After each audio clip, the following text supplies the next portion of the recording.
bahwa Presiden ke-7 Republik Indonesia Joko Widodo yang layak disebut Raja Perampok Kedaulatan Rakyat bersama para oligarki hitam dan antek-anteknya telah membuat negara Indonesia terpuruk. Oleh karena itu, GMKR menuntut penyelenggara negara dan mengajak seluruh rakyat Indonesia untuk melakukan hal-hal sebagai berikut. 1. Hentikan gerakan Joko Widodo dalam upaya membangun dinasti politik. 2. Hadirkan Joko Widodo di pengadilan guna menuntaskan skandal dugaan ijazah palsunya. 3. Adili Joko Widodo atas pengkhianatan terhadap konstitusi, pelanggaran HAM berat, dan berbagai kasus dugaan korupsi lainnya. 4. Majukan Gibran dari jabatan Wakil Presiden. Assalamualaikum warahmatullahi wabarakatuh. Ada Pak Narko ternyata, Pak Marwan, yang setiap ada flyer begini komentar mereka kumpul lagi itu aki-aki nggak ada kerjaan kata mereka. Dia nggak tahu dulu Bung Karno, Pak Bung Hatta, pejuang-pejuang itu juga, tapi memerdekakan Indonesia. Oke. Sepertinya mungkin lebih ramai kalau kita mengadakan lomba gede-gedean berangkas, karena seakan-akan berangkas yang terbuka kemarin adalah berangkas yang terbesar, padahal belum tentu itu yang terbesar. Bisa saja yang membuka berangkas itu berangkas di rumahnya jauh lebih besar. Tema ini penting sekali karena saya menganggap 1-2 hari ini terjadi serangan terhadap posko pengambil alihan kembali kedaulatan yang sempat dirampas oleh, yang masih dirampas oleh oligarki dan Jokowi. Terjadi serangan balik. Terlepas dari penemuan berangkas, tapi kita tahu bahwa komandan pengambil alihan kedaulatan yang ditunjuk oleh Prabowo adalah Jampitsus yang mengundurkan diri. Lepas dari apakah terkait korupsi apa tidak. Tapi ini menjadi pembelajaran bagi Presiden Prabowo bahwa kalau mau membersihkan rumah jangan pakai sapu kotor.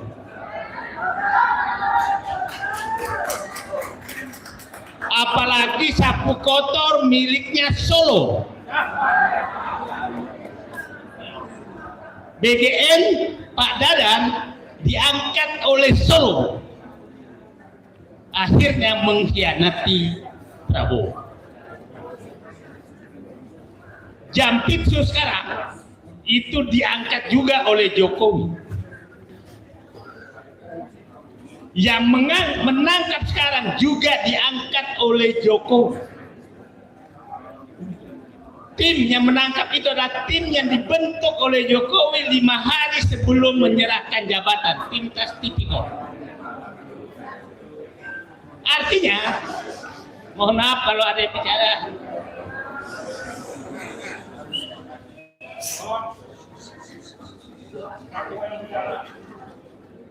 Artinya, sapu-sapu yang ada sekarang yang digunakan oleh Prabowo adalah sapu-sapu kotor yang disiapkan oleh Joko Widodo. Oke? Dan sapu-sapu kotor yang terkait umpamanya batu bara itu masih dikendalikan oleh sapu kotornya Jokowi. Pertanyaan saya yang paling mendalam adalah apakah memang Prabowo masih mau menyelamatkan negeri ini?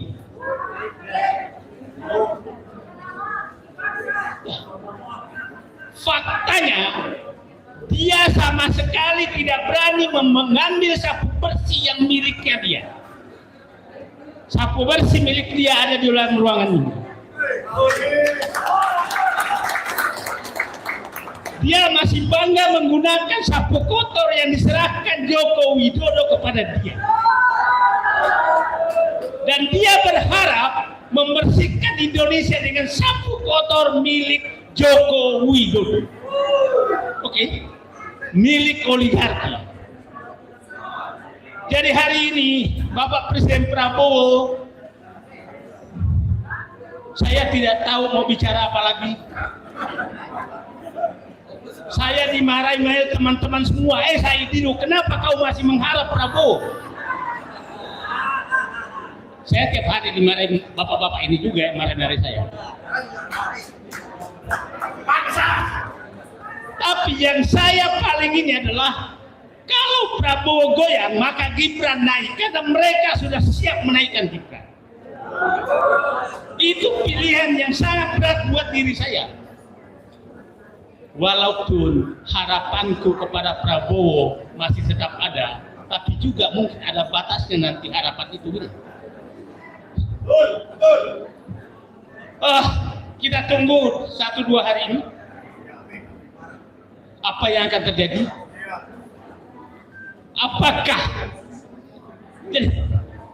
lepas, saya ulangi lagi, lepas bahwa apakah betul yang dikemukakan bahwa semua berangkas itu terkait dengan korupsi? Lepas dari itu, saya ingin menyatakan bahwa, ulangi, serangan geng Solo oligarki Parcok kepada upaya Prabowo mengembalikan kedaulatan yang dirampok oleh Joko Widodo dan oligarki itu sedang terjadi.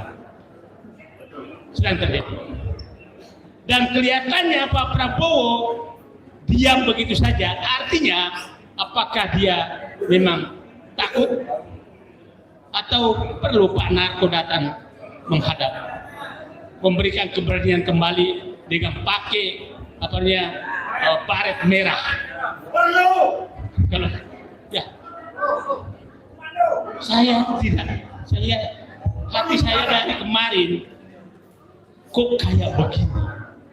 Ingat ya, saya katakan yang melakukan penggeledahan terhadap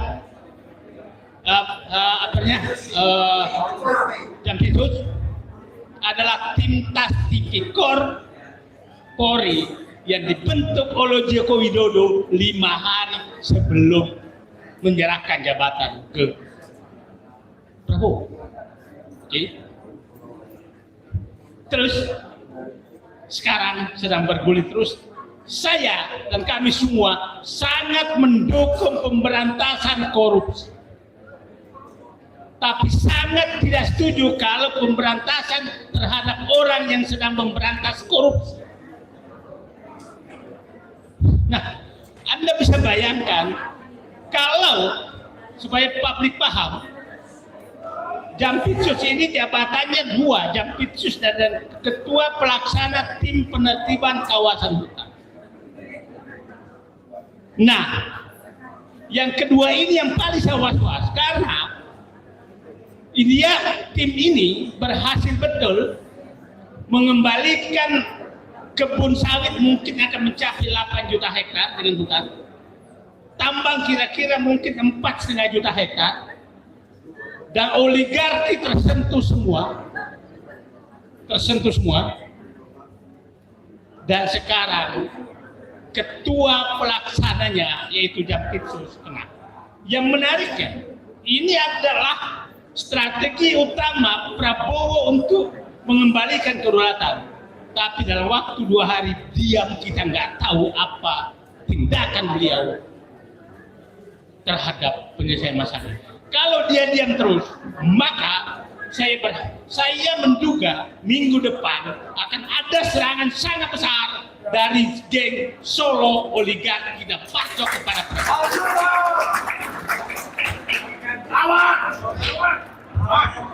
Kita teriak terus lawan, tapi kita diancam juga oleh mereka. Lawan lagi. lawan terus, teriak aja kita lawan. Terus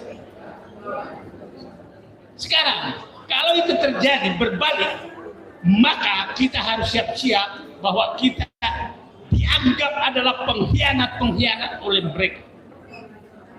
Oke? Sekarang teman-teman saya sudah ada di persimpangan jalan mulai menghubungi saya. Udah mulai? Ini persimpangan jalan, lu mau jadi dianggap pengkhianat atau petarung? Petarung. Masalahnya Hambalang petarung juga enggak? Itu pertanyaan besarnya. Kalau petarung maka 1-2 hari dia keluar, aku ambil alih komando dulu untuk pemberantasan. Itu baru komandan. Kalau hanya membiarkan kayak begini terus, ya saya nggak tahu saya harus mau bicara. Sekali lagi saya ingatkan Pak Prabowo yang pada saat 30 Januari kita bertemu, saya sudah menyatakan Bapak sudah masuk ke dalam titik to kill or to be killed. Hari ini 12 Juli saya menyatakan titik itu sedang ada di pantat yang Bapak di kursi yang Bapak duduk. 12 Juli saya katakan to kill or to be killed, titik itu Bapak sedang duduk. Apabila Bapak terlambat mengambil keputusan, maka Bapak yang di-kill, dibunuh oleh mereka, dan bangsa ini akan bubar. Presiden Prabowo, kami berharap Bapak segera berdiri dari kursi itu dan ambil tindakan, bangsa ini bisa selamat di tangan Bapak, dan Bapak bangsa ini bisa hancur juga karena keterlambatan Bapak mengambil keputusan.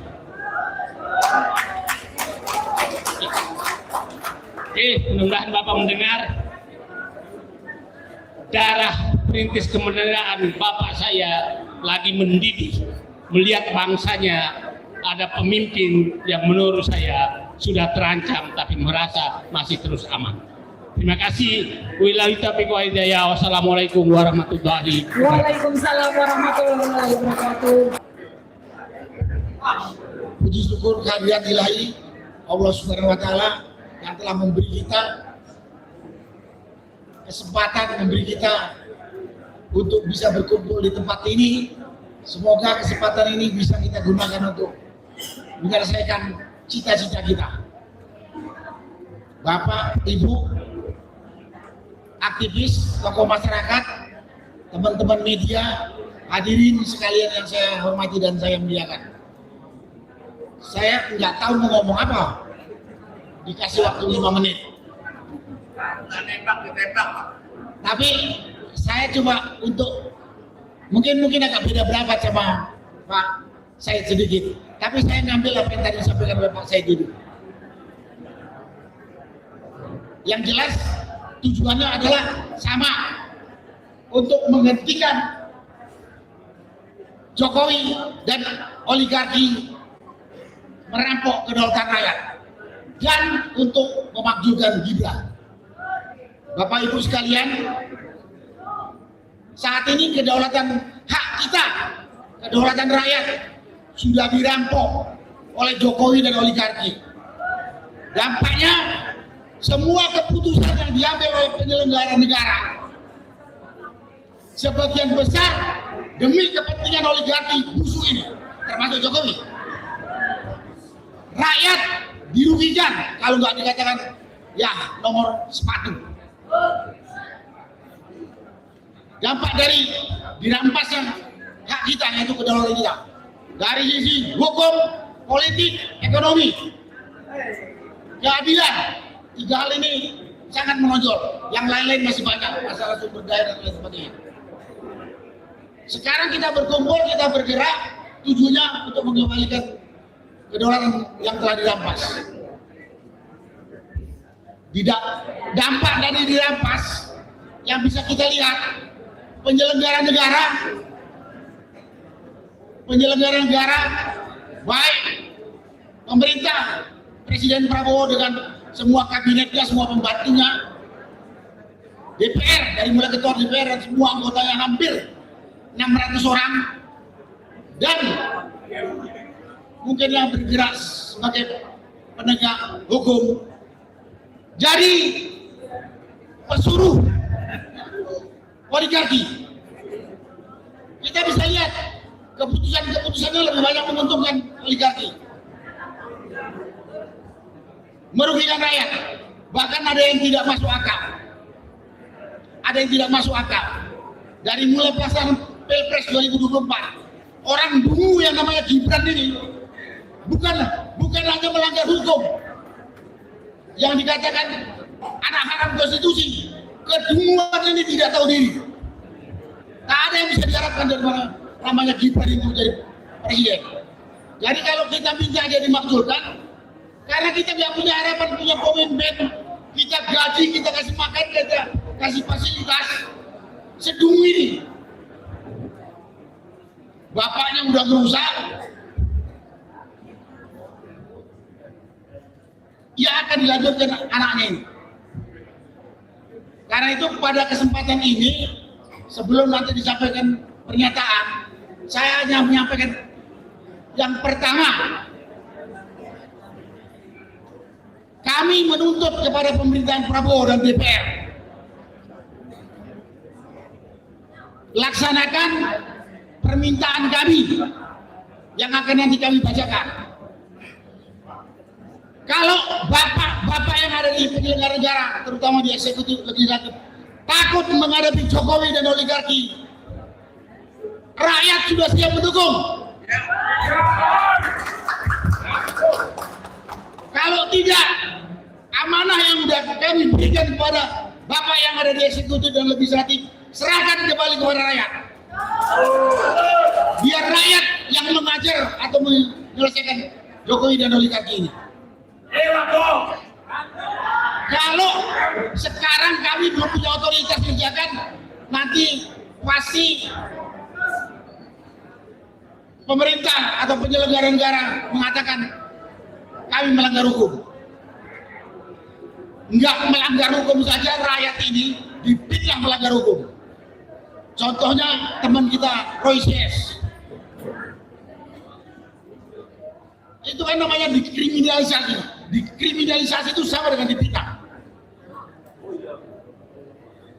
Sekali lagi kepada pemerintahan Presiden Prabowo, Bapak kalau tidak berani melawan oligarki atau tidak berani melawan Jokowi, rakyat siap bersatu mendukung Bapak, nggak usah takut. Siap turun ke jalan. Tapi kalau Bapak tidak lakukan ini, kami akan mencap Bapak Presiden Prabowo adalah bagian dari oligarki itu. Sekali lagi, kalau Presiden DPR tidak mau mendengarkan kehendak rakyat, padahal Bapak dipilih dan digaji oleh rakyat, berarti Bapak bisa dikelompokkan bagian dari oligarki hitam yang telah merampok kedaulatan rakyat. Itu yang kami tuntut. Bapak sudah 2 tahun berkuasa. Tadi kata Pak Said itu masih pakai sapu kotor tinggalannya Jokowi. Jangan bilang itu strategi. Bapak takut. Betul. Kalau takut, himpun rakyat. Sudah cukup lama rakyat menunggu 2 tahun kepemimpinan Bapak memperbaiki kerusakan tinggalan Jokowi. Kurang apa lagi 2 tahun? Jadi pada kesempatan ini saya tetap menuntut kepada Presiden Prabowo dan DPR. Sudah 2 tahun Bapak. Bapak nggak berani serahkan rakyat. Ajak rakyat. Siap. Siap. Sudah cukup lama rakyat menderita, disiksa, didolimi oleh Jokowi. Masa 2 tahun belum bergerak? Harusnya 2 tahun ini ya paling tidak sudah hampir bersih, bukan bersih lah. Geng atau ya begundalnya Jokowi yang dulu rusak. sampai sekarang masih digunakan. Itulah yang kami tuntut pada kesempatan ini. Jadi saya tuntutkan kepada pemerintah, karena saat ini yang bertanggung jawab terhadap Negara Kesatuan Republik Indonesia adalah Presiden Prabowo dan DPR. Bukan manusia brengsek yang namanya Jokowi ini, bukan. Itu yang saya sampaikan pada kesempatan ini. Yang kedua, pada kesempatan ini saya juga mengajak kepada seluruh saudara-saudara sebangsa dan setanah air. Mudah-mudahan event ini bisa memberikan tambahan informasi kepada bapak-bapak yang masih diam saja melihat kondisi bangsa dan negara yang sudah carut marut. Ada yang mengatakan bahwa pemerintahan Jokowi dan lanjutannya ini lebih kejam dari pemerintahan POC yang lalu. Itu suara-suara rakyat ini. Jadi mudah-mudahan event ini mempersatukan kita semua untuk bergerak, menyamakan visi dan memberikan informasi kepada rakyat, saudara-saudara sebangsa setanah air, bahwa kita ini kritis. Kita nggak tahu kenapa Presiden Prabowo ini. Tapi kalau saya ini punya latar belakang sama dengan Presiden Prabowo. 2 tahun menurut saya sudah terlalu lama. Mungkin kalau latar belakangnya kayak Pak Saididu atau Pak Marwan masih sabar, kalau saya sudah habis. Terima kasih. Wassalamualaikum warahmatullahi wabarakatuh. Waalaikumsalam warahmatullahi wabarakatuh. Alhamdulillahirrahmanirrahim. Allahumma sholli ala Sayyidina Muhammad. Saya coba sampaikan hal-hal yang saya bagi kepada 4 objek utama, yaitu pertama background, kenapa kita mengadakan acara ini, kemudian kita potret atau kita coba sedikit singgung profil dari Jokowi, kemudian yang ketiga kita bicara tentang peran Pak Prabowo, keempat kita bicara tentang kita ke depan mau apa gitu ya. Nah, jadi kalau background, sebetulnya acara ini sudah kita rencanakan sekitar 3 minggu yang lalu, terutama di-trigger oleh rencana Jokowi untuk melakukan safari politik ke daerah-daerah. Ya, seolah-olah dia ini berjalan tanpa hambatan untuk meneruskan dinasti Jokowi, untuk menggalang dukungan politik, supaya nanti bisa berjalan mulus pengalihan dari Presiden Prabowo ke Gibran. Karena itu Jokowi tidak peduli dengan misalnya aturan main, konstitusi, undang-undang, dan partai-partai. Partai-partai lain berarti dia sudah terpisah gitu ya. Jadi karena itu kita berniat untuk menghambat rencana busuk yang mengkhianati konstitusi ini oleh Jokowi.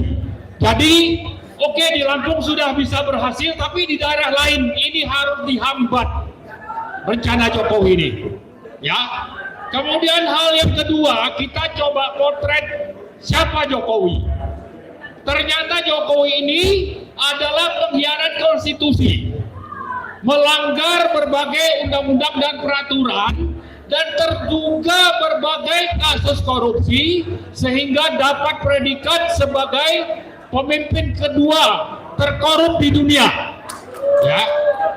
Jadi orang seperti ini mestinya dikenal oleh rakyat dan dicatat oleh DPR untuk dihentikan, jangan malah dibiarkan, atau memang mereka ini adalah orang-orang atau pimpinan partai itu memang sudah berada di bawah kendali Jokowi. Kenapa? Karena di samping tadi melanggar berbagai hal, ternyata Jokowi ini punya moral menjalankan politik sandra menyandra seluruh partai, untuk dengan begitu nanti agendanya untuk meneruskan dinasti Jokowi itu bisa terlaksana. Jadi dalam menjalankan rencana dinasti Jokowi itu, di samping tadi melanggar politik sandra menyandra, juga memanfaatkan 2 lembaga penting, misalnya terkait dengan ijazah palsu. Apa itu? Siapa itu? Ya tadi kita sebut bagaimana Jokowi memanfaatkan kekuatannya untuk mengendalikan polisi. Polisi dijadikan alat untuk berlindung supaya pembuktian ijazah palsu Jokowi di pengadilan itu tidak pernah terjadi. Dan yang kedua itu adalah UGM. Dua lembaga ini ada di bawah kendali Jokowi dan juga yang lain-lain termasuk tadi politik sandra yang dilakukan terhadap partai-partai. Nah, dengan profil dari Jokowi seperti itu, kita coba lihat ke hal ketiga yaitu tentang Pak Prabowo. Ya, Pak Prabowo ternyata selama 2 tahun lebih hampir tapi selama setahun 4 bulan kira-kira ini Pak Prabowo sudah menggunakan kata rakyat lebih dari 650 kali. Ya, kata rakyat ini.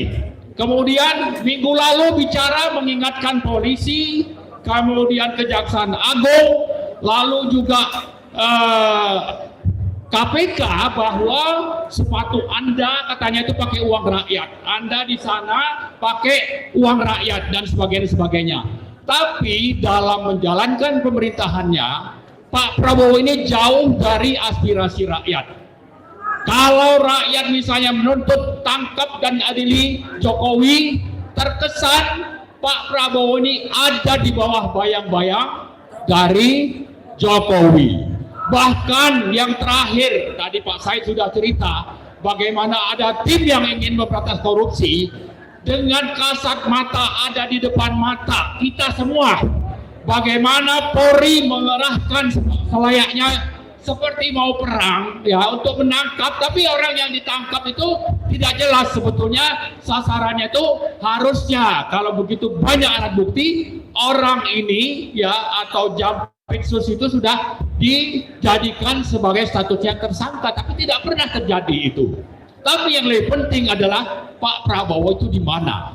Ya, ini Polri ada di bawah kendali kontrol Pak Prabowo. Harusnya Kejaksaan juga demikian. Tapi yang ada adalah bahwa Polri digunakan oleh Jokowi dan oligarki untuk melawan apa upaya yang dilakukan oleh Pak Prabowo, terutama untuk memberantas korupsi seperti tadi yang disinggung oleh Pak Said Didu. Jadi faktanya adalah sebetulnya yang masih memerintah saat ini atau bahwa Prabowo itu ada di bawah bayang-bayang kekuatan Jokowi itu benar adanya.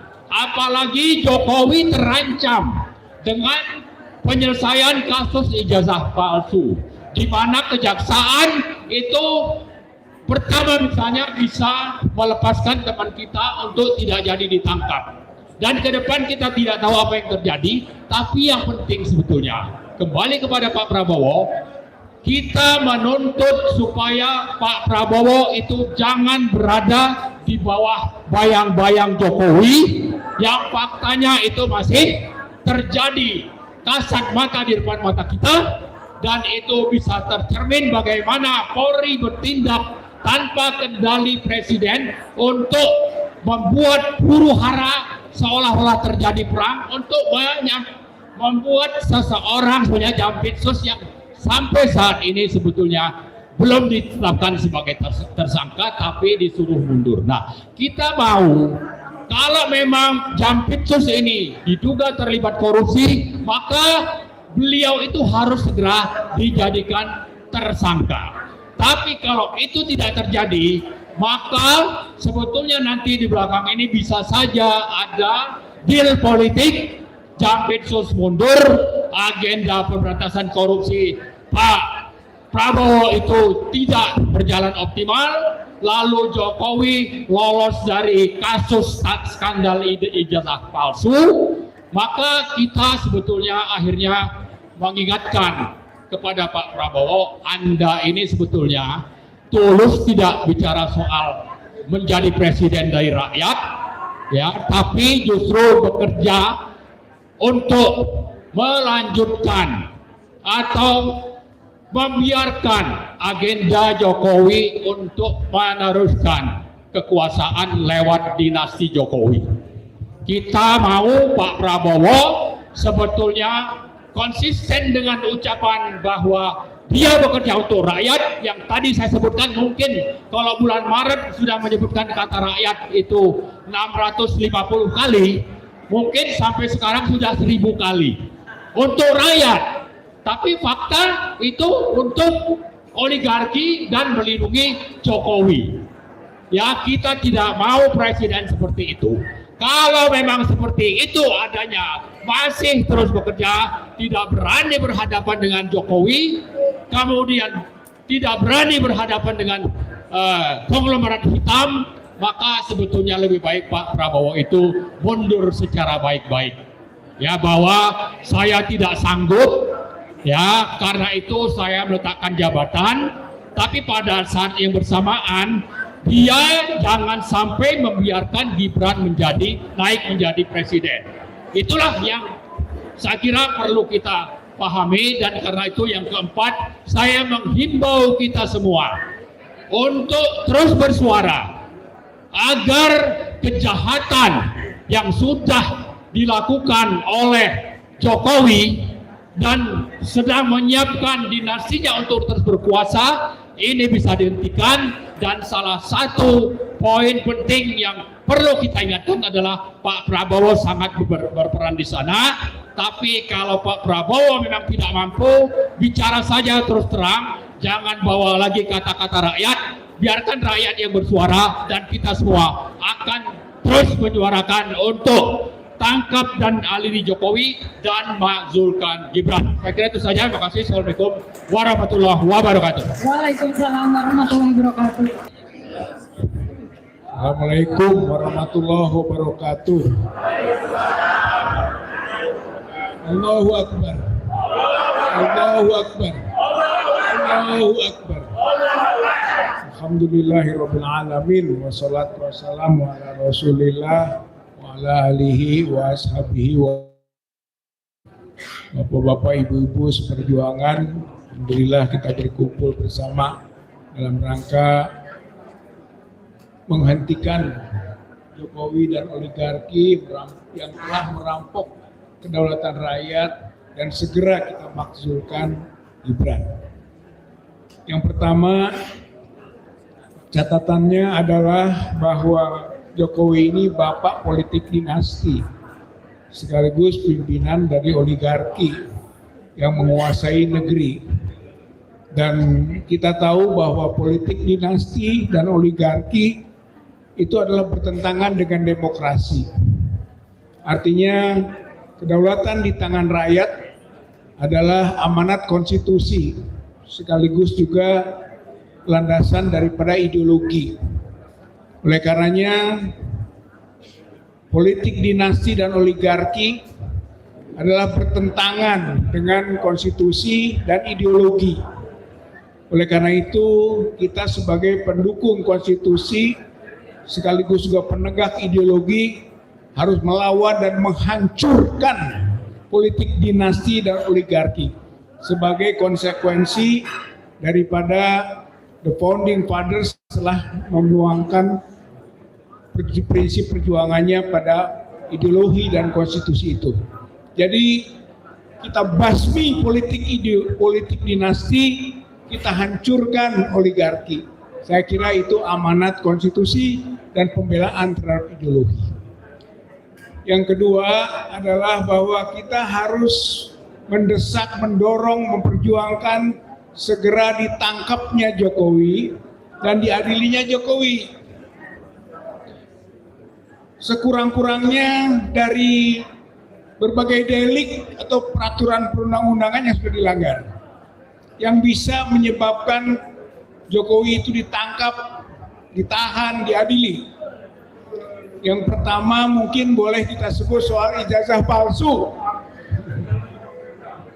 Pasal 263, 264, kemudian 266 atau yang KUHP baru 391, 392, 394 itu mengatur tentang ancaman 8 tahun, 7 tahun, paling rendah 6 tahun.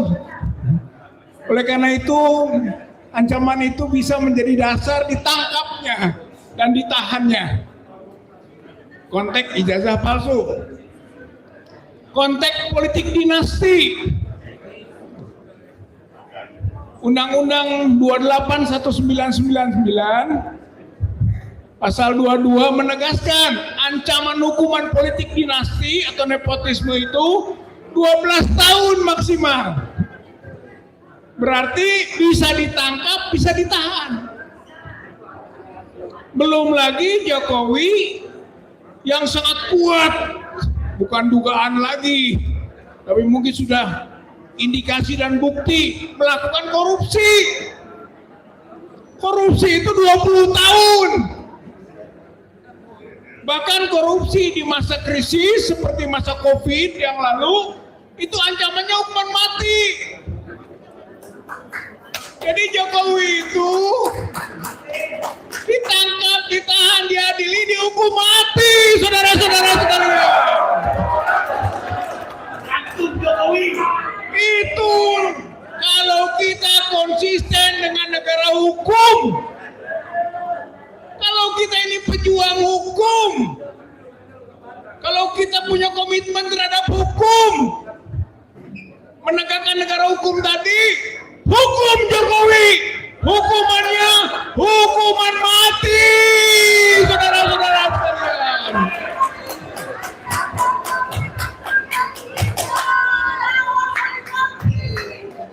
Jokowi katanya masih kuat,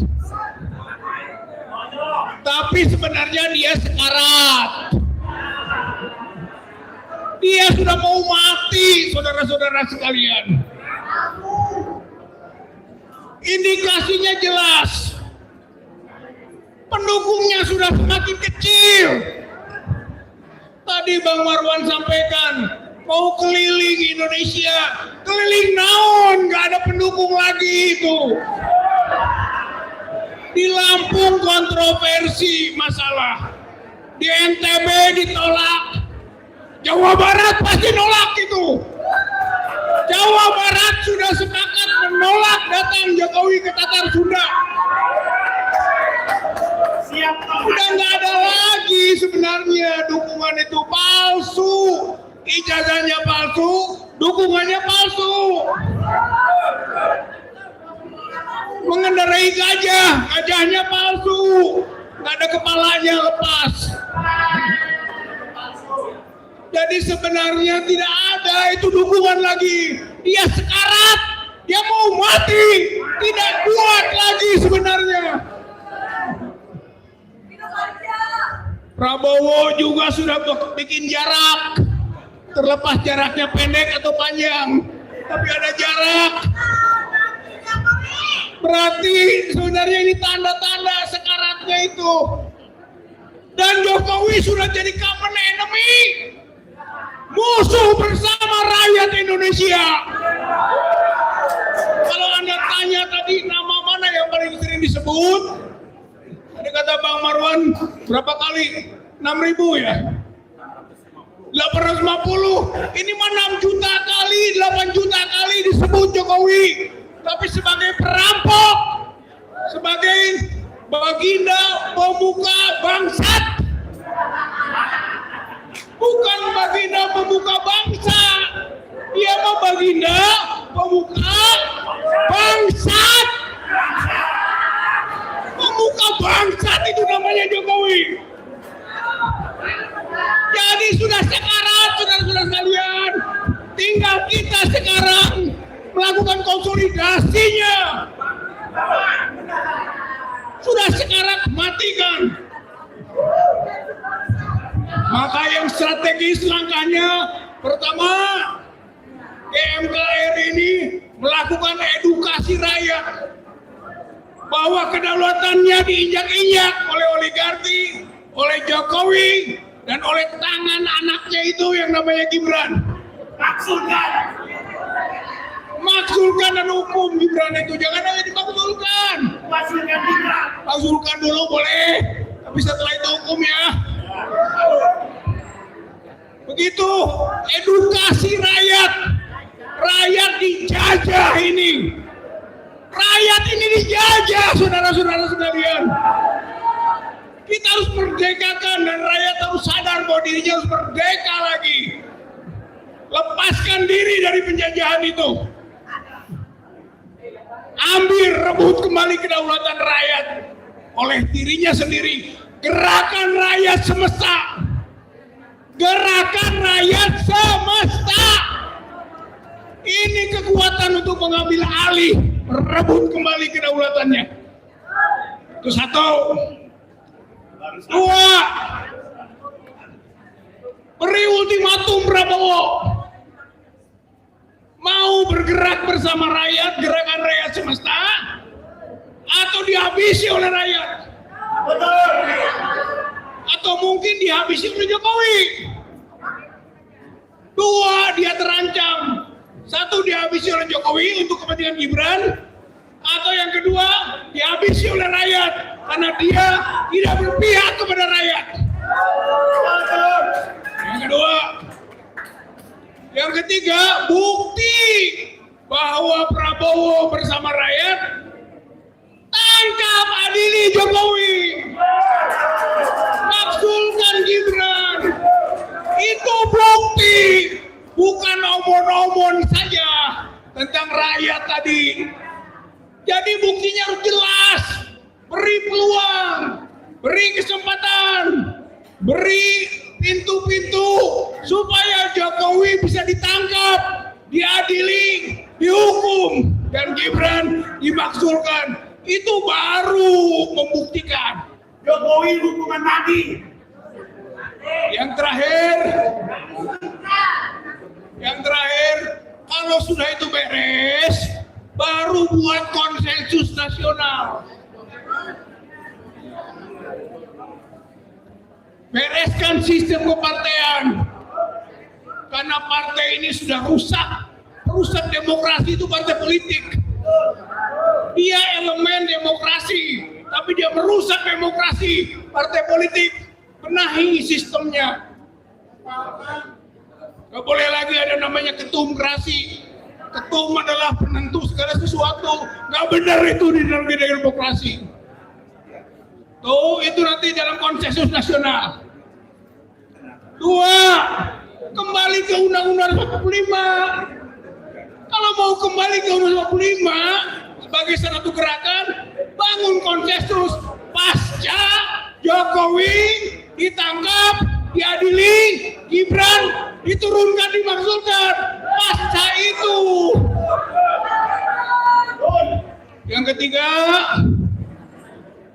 benahi reformasi kepolisian. Bangun di konsensus itu. Jangan hanya omong-omong tentang reformasi. Bener, polisi harus reformasi ini, reformasi. Tidak bisa dibiarkan begini. Lalu yang keempatnya, TNI bersihkan. Karena banyak yang kotor juga di sana. Bersihkan. Betul. Maka insya Allah dengan cara begitu dan lain-lain nanti item penting, konsensus itu akan bisa bermakna. Tapi catatannya itu setelah Jokowi ditangkap, diadili, hukum mati. Setelah Gibran dimaksulkan dan Gibran juga dihukum karena telah menipu negeri ini. Jokowi dan Gibran adalah penipu negeri ini, merusak tatanan negeri ini. Oleh karena itu harus kita lakukan. Nah, terakhir sekali, kita percaya kepada Allah. Jangan kecil hati kalau kita sedikit. Nah, lama juga jadi banyak. Allah lah kekuatan hakiki kita. Qulillahumma malikal mulk, tutil mulka man tasya, wa tanzi'ul mulka mimman tasya, wa tu'izzu man tasya, wa tuzilu man tasya, biadikal khair, innaka ala kulli syai'in qadir. Katakanlah, Allah pemilik kekuasaan. Allah beri kekuasaan siapa yang dikehendakinya. Allah cabut kekuasaan itu dari yang dikehendakinya. Allah muliakan siapa yang dikehendaki. Allah hinakan, Allah jadikan sampah dia siapa yang dikehendakinya. Biadikal khair, sesungguhnya kebaikan dari Allah. Innaka ala kulli syai'in qadir. Allah Maha berkehendak. Jangan lupa itu.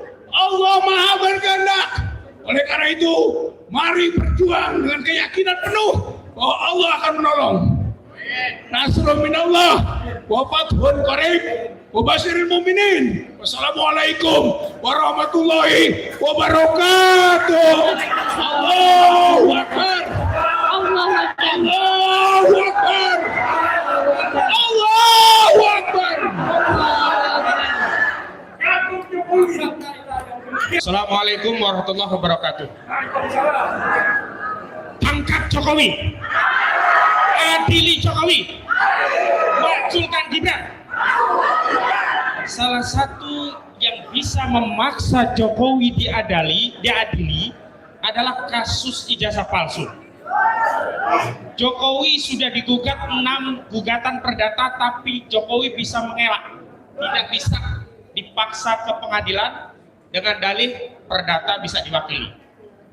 Tetapi ketika Jokowi 30 April 2025 membuat laporan polisi, Jokowi terjebak.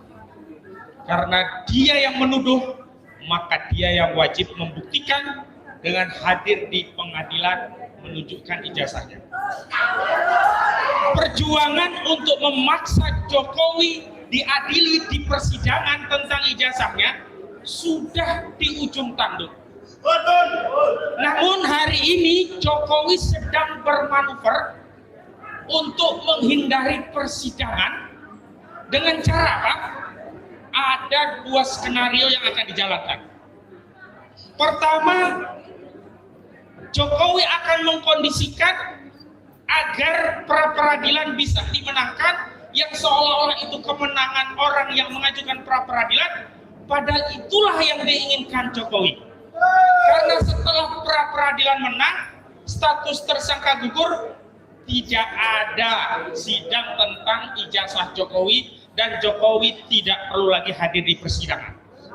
Strategi yang kedua, Jokowi bisa menghindari pokok perkara manakala eksepsi dikabulkan. Bagi orang yang mengajukan eksepsi seolah itu kemenangan, tetapi bagi Jokowi eksepsi diterima itu juga jalan keluar agar dia selamat dan tidak perlu hadir di persidangan.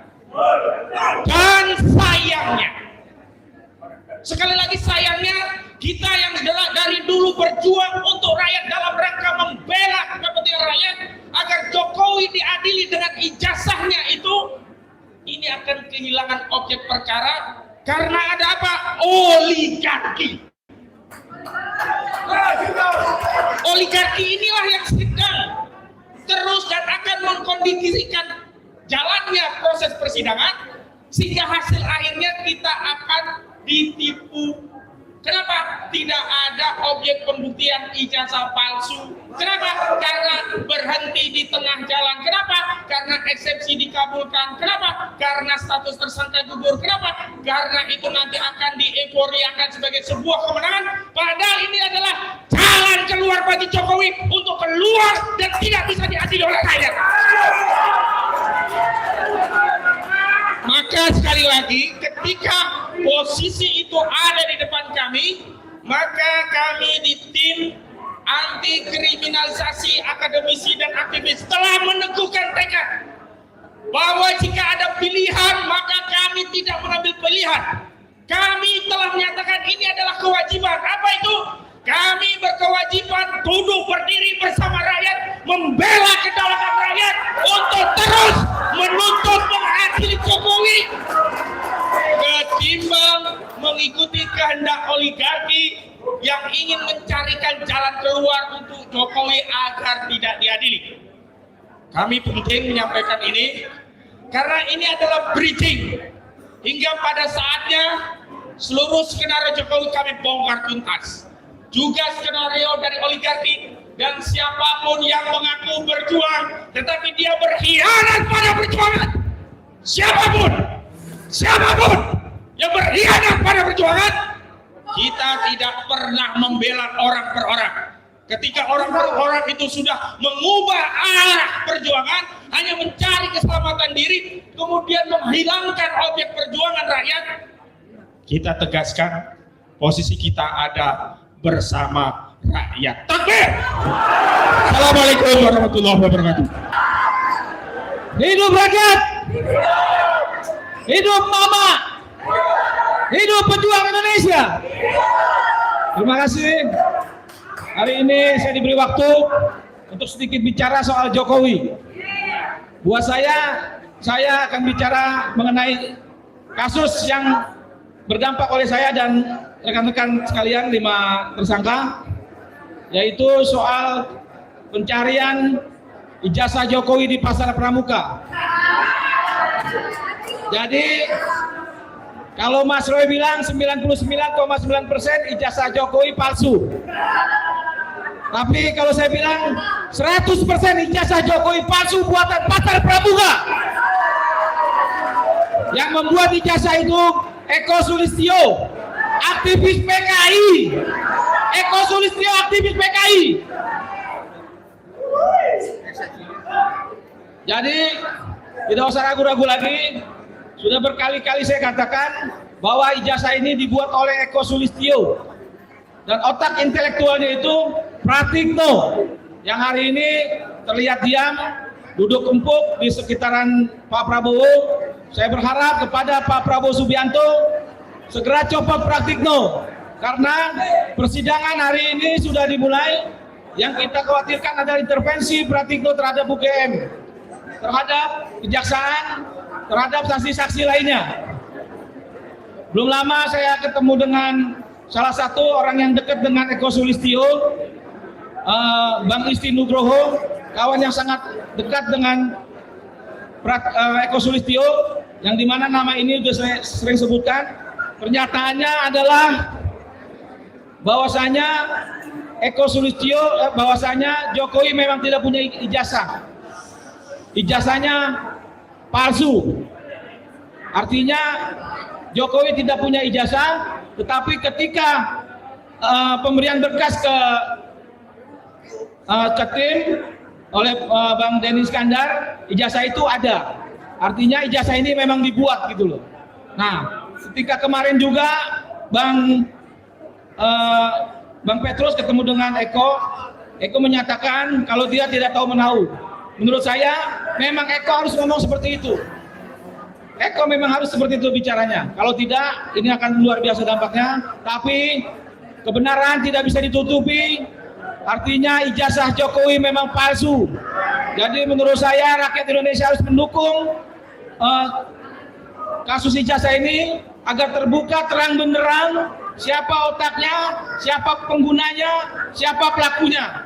Yang hari ini telah kami laporkan 3 nama di Barreskrim, Eko Sulistyo, Pratikno, dan Joko Widodo pengguna ijazah palsunya. Saya berharap Jokowi bukan hanya segera ditangkap dan diadili, tapi juga harus dikurung di tempat yang luar biasa, tidak pernah dilakukan. Buatkan tempat untuk Jokowi yang dimana isinya penjara itu adalah buaya-buaya yang buas. Dan segeralah tangkap Jokowi dan keluarga-keluarganya. Tidak cukup Jokowi diadili, tapi keluarganya bahkan sampai anak cucunya yang menikmati hasil kejahatan Jokowi. Terima kasih. Wabillahi taufiq wal hidayah. Wassalamualaikum warahmatullahi wabarakatuh. Oke. Sekarang saya berikan waktu saya kepada Ibu Firka, salah seorang advokat. Ibu Firka, please. Bu Nunu, gak apa-apa ya. Saya dikasih sama Mas Aryo 5 menit, buat saya cukup 1 menit. Yang lain aku bagi-bagikan kepada teman-teman pejuang. Bu Firka ini adalah salah satu advokat perempuan dari TAKA. Hari ini dengan melihat apa yang terjadi sekarang, beliau sudah meneteskan perasaannya ke dalam suatu tulisan. Silakan Bu Firka. Assalamualaikum warahmatullahi wabarakatuh.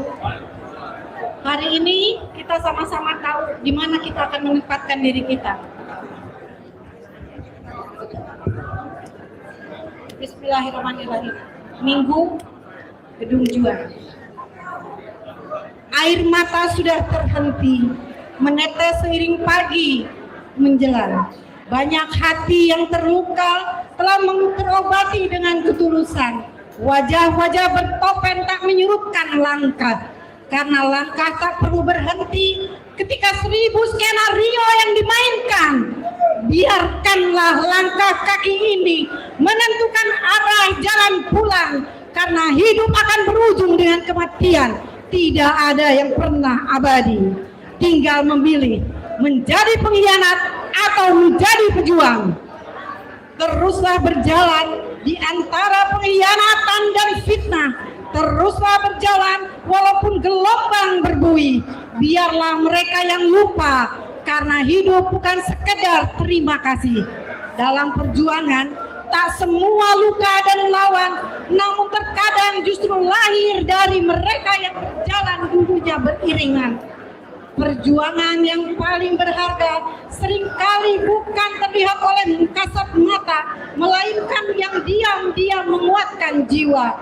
Jangan terlena karena hinaan dan cemoohan yang menghampiri, karena perjuangan tidak selalu berakhir dengan tepuk tangan. Jangan biarkan pahala menjadi hilang hanya karena luka bernanah yang ditaburkan. Bersyukurlah karena hidup mengajarkan jalan berliku. Ternyata lebih baik jalan berliku daripada jalan tol. Allah memberi banyak nikmat dari jalan itu. Langit mengajarkan bahwa waktu akan menjadi saksi yang paling abadi. Hati yang diterpa pengorbanan tahu cara mengubah perih menjadi kekuatan, dan setiap tikaman yang diberikan sebagai irama hidup yang harus dijalani. Nikmatilah setiap detik perjalanan hidup walau penuh dengan intrik. Maafkanlah setiap luka karena Allah sedang menguji umatnya. Berterima kasihlah pada pemilik jiwa bahwa pelajaran hidup ini syarat oleh makna. Terima kasih. Terima kasih Bu Firka. Dan satu lagi, sekalian kita semua ada di sini advokat. Kita panggilkan yaitu pejuang wanita kita, Cut Nyadin dari Indonesia, yaitu Ibu Kurnia.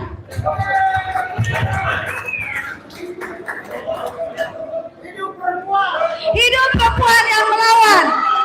Hidup perempuan yang melawan demi anak dan cucunya. Hidup Kurnia.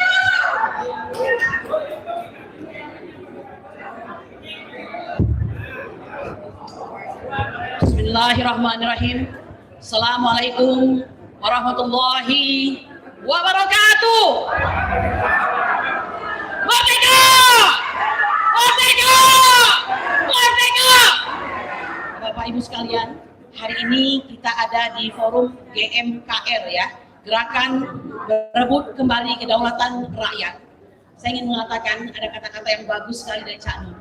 Manakala kau berada di negara demokrasi, maka kau berhak bicara apapun juga, tapi makanmu kau cari sendiri. Ketika kau berada di negara kapitalis atau negara komunis katakanlah, maka kau semua makanmu akan ditanggung oleh pemerintah, tapi mulutmu tak boleh menyentuhnya. Dan kau berada di Indonesia, di mana makanmu kau cari sendiri, tetapi mulutmu harus kau tutup. Betul? Bapak dan Ibu sekalian, kita bicara gestur. GMKR bicara gestur. Gestur GMKR adalah gestur yang mencintai Indonesia sampai akhir. Memang untuk menjadi pahlawan itu ada masanya. Di setiap masa harus ada orang-orang yang terus menyatakan kebenaran dan keadilan. Dan GMKR adalah salah satunya. Kami bangga mereka berisikan anak-anak bangsa dari berbagai aliansi, dari berbagai background yang membuat mereka disegani dan dipercaya, di mana saat ini sulit mencari kepercayaan. Bapak Ibu sekalian, GMKR bicara tentang cinta Indonesia, kami para tersangka juga bicara cinta Indonesia. Apa boleh buat, kecintaan kepada bangsa ini membuat kami menjadi salah satunya sebagai tersangka bersama-sama dengan Ustadz Rizal Fadilah dan saudara kami yang lainnya, Rustam Effendi di klaster 1.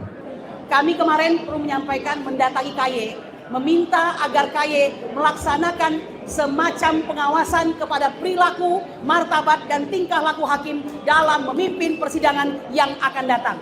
Mengapa? Karena ada 2 peradilan yang potensial pada hari ini untuk bisa mungkin dikacaukan agar tidak mencapai tujuannya. Ya, ini bentuk kecintaan kami. Kami sendiri di klaster 1 sedang menantikan apakah perkara kami ini akan naik untuk dilimpahkan atau tidak, terserah. Tapi kami adalah martir bangsa dengan gestur mencintai negara kesatuan Republik Indonesia. Bapak Ibu sekalian, satu hal ya, saya mohon maaf, tadi agak saya sayangkan ada sedikit kejadian kecil tadi ya. Apa boleh buat, kadang-kadang berlalunya waktu, permasalahan itu akan menampakkan benih-benih dan riak-riak di antara kita. Saya tidak ingin menghujat, saya tidak ingin menuduh, saya ingin mengatakan jika Anda ingin bersatu, maka bersatulah pada hari ini. Ya, ijazah palsu Joko Widodo atau diduga palsu, ya kalau kau tak bicara palsu nanti kau akan kayak saya kan begitu kan? Ya, saya mengatakan hanya ini salah satu corongnya. Ya, lihat, Tom Lembong menyebut Joko Widodo, Noel menyebut Joko Widodo, ya, Hasto menyebutkan Joko Widodo, Nadiem Makarim menyebutkan Joko Widodo, Yakut menyebutkan Joko Widodo. Apakah sampai hari ini Joko Widodo dipanggil untuk mendapatkan kesaksiannya? Tidak ada. Apakah kejaksaan milik Joko Widodo? Tidak ada yang tahu. Nah, oleh karena itu kami datangi KY itu agar menjadi pengawas, ya. Pengawas dalam tata bahasanya itu adalah kontrol kepada orang yang mempunyai kekuasaan. Bahkan lembaga pengawas itu sendiri harus diawasi agar tidak ada kekuasaan absolut di situ, ya. Siapa yang mengawasi para pengawas? Siapa yang mengawasi para pengawas? Quis custodiet ipson custodus. Walaupun hakim itu adalah penjaga moral yang sudah kita berikan pangkat ya sebagai wakil Tuhan di muka bumi, tapi mereka adalah manusia biasa yang bisa saja selalu salah, apalagi kalau melihat relasi kuasa dan relasi uang. Betul. Oleh karena itu bersama GMKR kekuasaan harus mengikuti keadilan dan bukan mendahulunya. Subhana rabbika rabbil izzati amma yasifun wa salamun alal mursalin walhamdulillahirabbil alamin. Merdeka! Merdeka! Merdeka!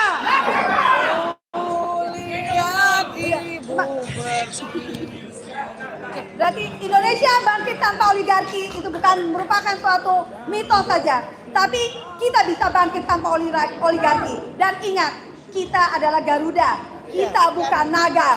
Naga akan kalah, dikalahkan oleh Garuda. Terima kasih. Wassalamualaikum warahmatullahi wabarakatuh.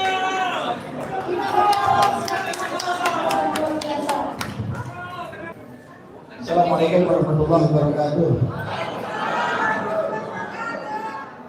Tangkap Jokowi, adili Jokowi. Saya mau tanya sini semua.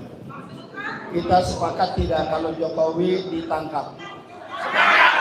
Kita sepakat tidak kalau Jokowi diadili? Kita sepakat tidak kalau ijazah asli ini atau ijazah palsu ini kita bongkar? Sepakat. Artinya Jokowi harus masuk pengadilan. Artinya Jokowi harus disidang. Saya mau tanya, adakah di sini yang tidak setuju Jokowi untuk disidang? Tapi adakah di antara kita yang menginginkan Jokowi tidak disidang? Adakah di antara kita yang menginginkan Jokowi tidak disidang? Iya, di antara kita. Tapi di antara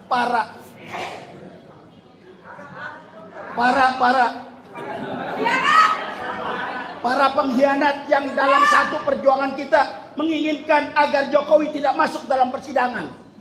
Mereka sedang bergerilya bagaimana Jokowi tidak masuk dalam persidangan. Mereka sedang bergerilya bagaimana ijazah Jokowi tetap menjadi misteri. Dan Allah bukakan semua nanti saatnya. Siapa di antara kita tetap emas dan siapa yang akan menjadi loyal. Allah akan buka, saudara. Siapa yang ingin benar-benar berjuang menegakkan kebenaran dan keadilan, dan siapa yang berjuang hanya mencari fulus kepentingan pribadi dan golongannya. Kita tidak pernah di sini untuk mengkerdilkan seorang Presiden Prabowo, tidak.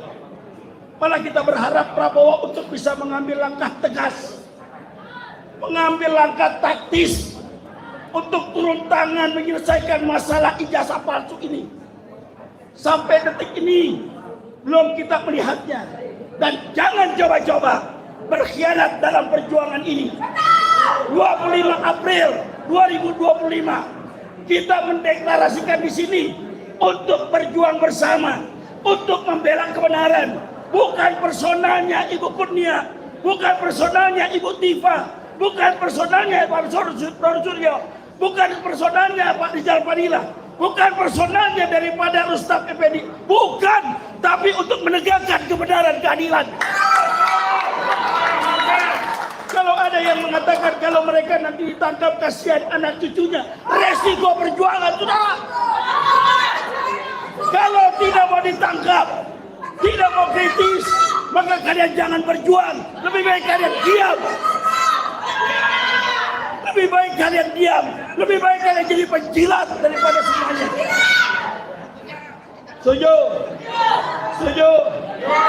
Siap hari ini Jokowi? Masih bersatukah kita? Masih semangatkah kita?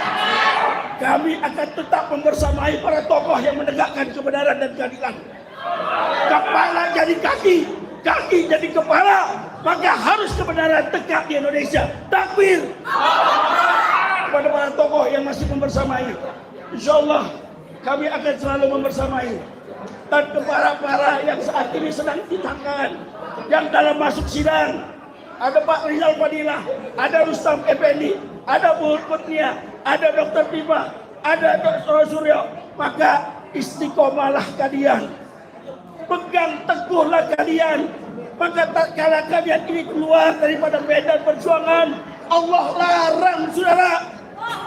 Ketika dalam medan perjuangan ada yang lari dalam perjuangan, haram kata Allah, kecuali dia mengatur strategi untuk membuat kebenaran keadilan buat kita.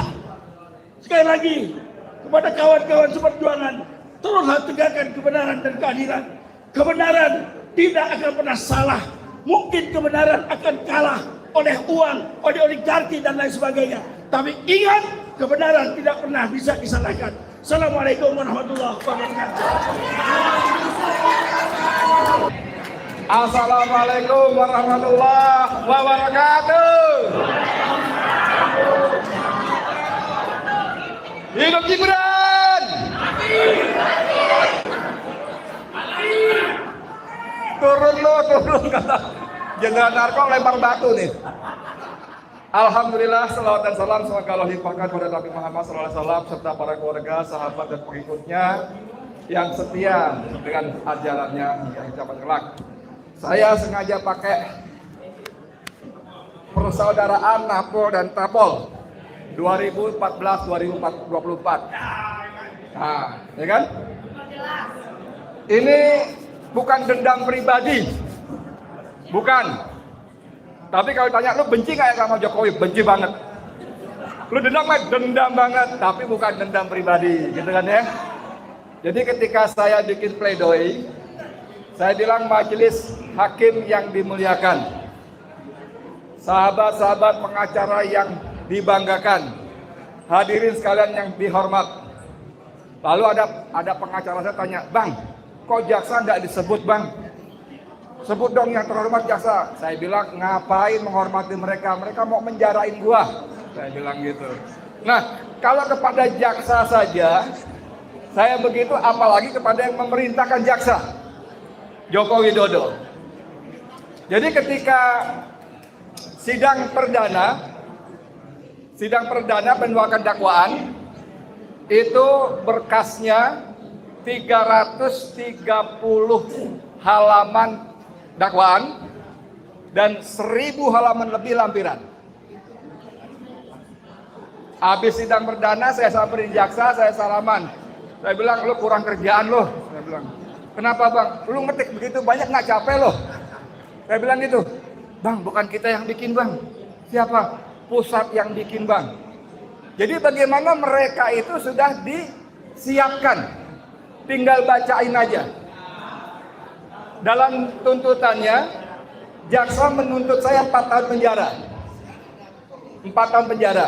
Karena pasal-pasal yang dituduhkan pada saya ancamannya sampai 10 tahun penjara.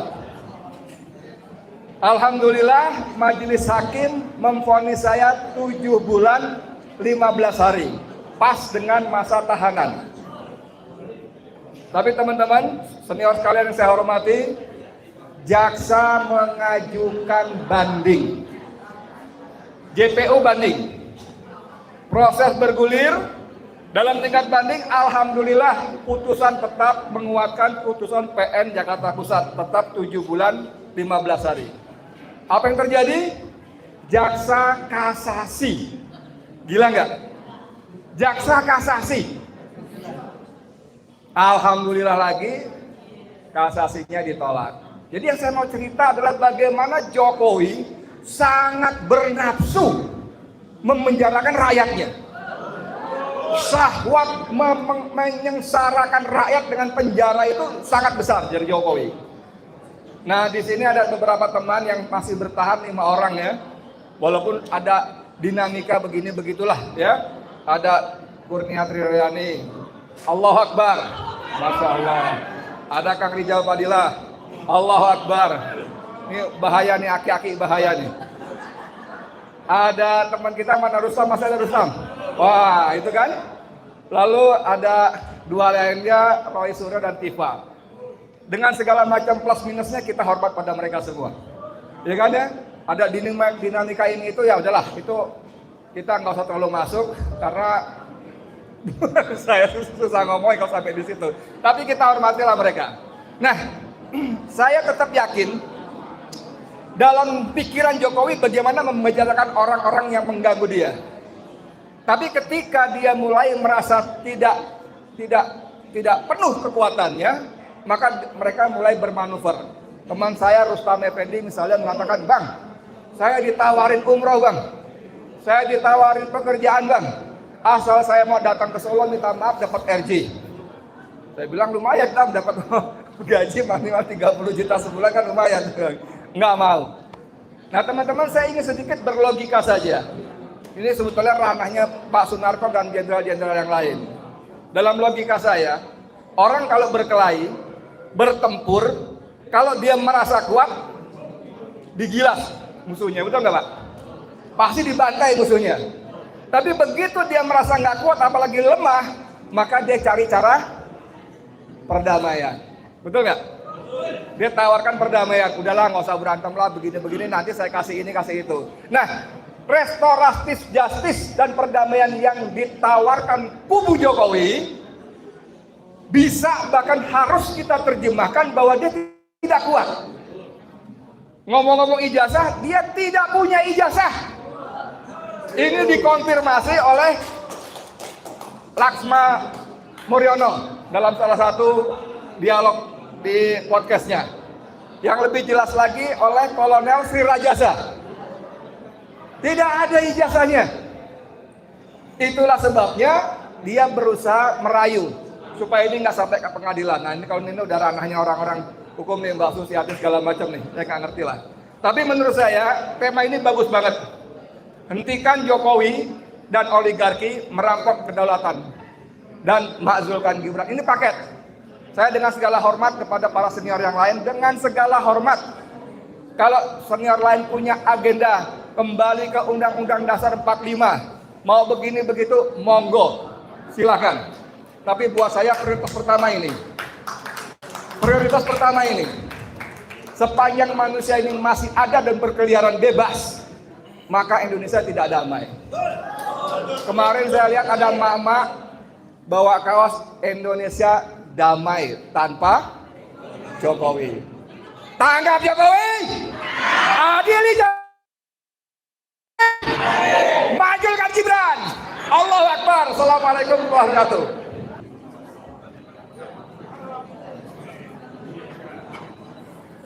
Assalamualaikum warahmatullahi wabarakatuh. Masih siap? Baik. Saya menambahkan beberapa kawan-kawan tadi sudah berbicara. Perjuangan ini sudah 1 tahun lebih membuat kita lelah. Itu yang pertama. Karena kelelahan ini membuat kita lalai. Yang kedua, karena kepanjangan waktu membuat kita mulai masuk angin. Betul? Oleh karenanya, saya berharap kepada seluruh kawan-kawan berjuang untuk tidak terpengaruh oleh permintaan atau kehendak atau himbauan atau rayuan dari kelompok-kelompok lain yang bisa mengganggu jalannya perjuangan. Betul? Baik. Yang kedua, Joko Widodo selama 10 tahun kepemimpinannya membuat bangsa ini morak-marik, persatuan tidak ada, rasa kebangsaan tidak ada, yang ada adalah cerai-berai. Betul? Baik. Sekarang Joko Widodo berusaha untuk jalan-jalan ke seluruh Indonesia dalam rangka yang katanya safari, berkedok kebudayaan, tetapi mencuruskan untuk tahun 29. Apakah kita terima atau tidak? Baik. Kawan-kawan besok hari Selasa yang juga tidak setuju dengan Jokowi jalan-jalan ke seluruh Indonesia, silakan bergabung dengan rakyat Jawa Barat menuju ke DPRD Jawa Barat. Setuju? Baik. Saya tunggu. Selanjutnya, saudara-saudara yang ada di seluruh Indonesia yang merasa sebagai pemilik negeri, lakukanlah hal yang sama. Tolak kedatangan Joko Widodo di provinsi manapun. Betul? Setuju. Yang tidak setuju itu terpoli. Ya. Terakhir dari saya, kuat perjuangan, jaga persatuan, jangan terpengaruh oleh hal-hal yang merugikan perjuangan kita. Jangan terpengaruh oleh hal-hal yang kemungkinan bisa merusak mental kita. Jaga persatuan. Selamat berjuang. Allahu Akbar. Terima kasih. Bismillahirrahmanirrahim. Pernyataan sikap gerakan merebut kembali kedaulatan rakyat, bahwa Presiden ke-7 Republik Indonesia Joko Widodo yang layak disebut Raja Perampok Kedaulatan Rakyat bersama para oligarki hitam dan antek-anteknya telah membuat negara Indonesia terpuruk. Oleh karena itu, GMKR menuntut penyelenggara negara dan mengajak seluruh rakyat Indonesia untuk melakukan hal-hal sebagai berikut. 1. Hentikan gerakan Joko Widodo dalam upaya membangun dinasti politik. 2.